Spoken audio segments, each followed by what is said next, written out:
Sobat Bakti, selamat datang di Bakti Talks, podcast tempat kita cerita-cerita, podcast tempat kita ngobrol santai, seru dan pastinya penuh makna.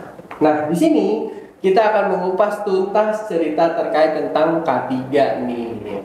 Bersama saya Gani, kita akan ngobrol bareng dengan orang yang tepat untuk membahas mengenai K3, yaitu dengan Kang Ispan. Oke, boleh dong Kang Ispan perkenalkan diri terlebih dahulu.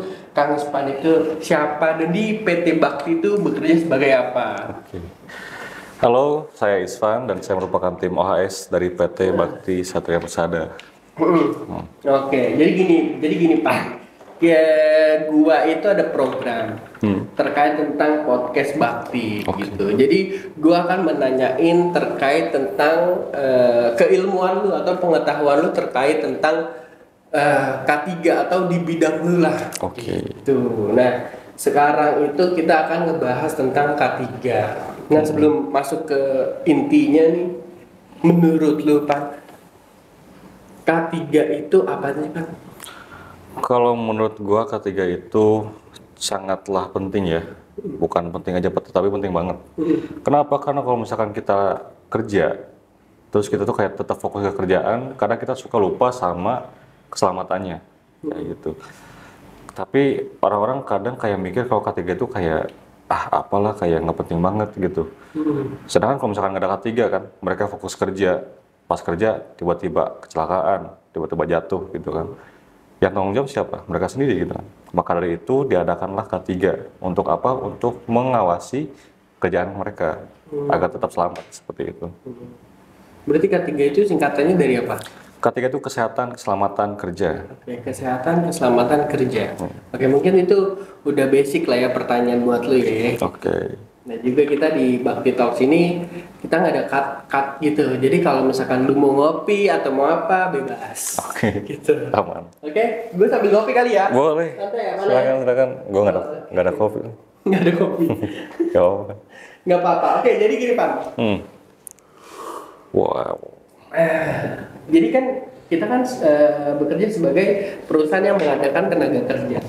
Nah, posisi di tim lu ini sebagai K3 itu, nah antara perusahaan kita dan perusahaan klien itu kira-kira siapa yang bertanggung jawab sih? Kalau untuk perusahaan kita dan klien itu dua-duanya wajib bertanggung jawab ya. Dua-duanya. Ya. Jadi kalau misalkan dari kitanya itu harus mengikuti peraturan keselamatan kerja di kliennya ya. Oke. Jadi yang utama itu ya kliennya. Setelah itu ya kita juga harus mengikuti peraturan dari K3 kliennya kayak gitu. Oh, gitu. Berarti fokusnya itu ke kliennya dulu, misalkan ada sistemnya itu kayak gimana? Iya, kayak gitu. Jadi kita tetap mengikuti sistem dari klien kita kayak gitu terkait tentang K3-nya. Nah, kalau misalkan nih strategi untuk menyatukan standar K3 perusahaan klien sama, kan tadi lu bilang kita pasti fokusnya ke K3 klien dulu nih. Nah, cara biar menjembatani antara sistem K3 perusahaan klien sama kitanya itu gimana? Oke, untuk menjembataninya ini kan kalau di klien itu suka ada kayak peraturan yang harus kita ikuti ya. Contohnya itu Contohnya. Ini boleh menyebut salah satu klien? Boleh. Baiknya enggak. Oke. Boleh dong. Oke, boleh. Salah satunya kita sebut Coca-Cola ya. Itu klien kita yang terbesar. Iya. Itu contohnya itu kita melaksanakan TNA. TNA itu apa? Jadi TNA itu Training Need Analysis. Itu diperlukan oleh karyawannya. Jadi kita membagikan modul ke setiap karyawan terkait tentang keselamatan kerja, apapun itu ya. Mau tentang iradisi, tentang penggunaan APAR. Nah, kita kirim. Setelah itu mereka baca modulnya dan membuat post-test. Nah, post-testnya ini kita akan recap dan terus kami bagikan hasilnya ke klien tersebut ya. Jadi seperti itu caranya menjembataninya gitu. Oh, berarti dari yang karyawan kita udah sediakan, kita kasih modul untuk pengetahuan tenaga kerja nih, karyawan nih. Benar. Habis itu dari hasil itu di rekap bareng-bareng untuk dengan perusahaan klien gitu ya. Oke. Jadi intinya kita bisa tahu nih, mereka itu sudah paham atau tidak terkait tentang keselamatan kerja ini dengan memberikan modul dan memberikan hasilnya nih. tesnya gitu. Oke.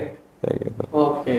Nah, kalau misalkan dari kayak gitu, itu kira-kira ada sosialisasi dulu kah, atau ada pertemuan dulu kah tentang ke karyawan, atau ngasih tahu dulu nih ilmu-ilmu terkait tentang misalkan penggunaan apar, atau kayak misalkan eh, gimana caranya mengemudi yang baik atau apa gitu. Ada nggak? Kalau di kita ada, itu biasa kita melaksanakan training ya. Training ini dilaksanakan setahun sekali Oh, setahun untuk sekali. refreshment gitu ya. Jadi kita akan menjelaskan atau training terkait tentang cara berkendara yang baik dan benar, cara menggunakan apar ya. Bahkan sampai cara evakuasi gempa pun ada. Ya. Oke.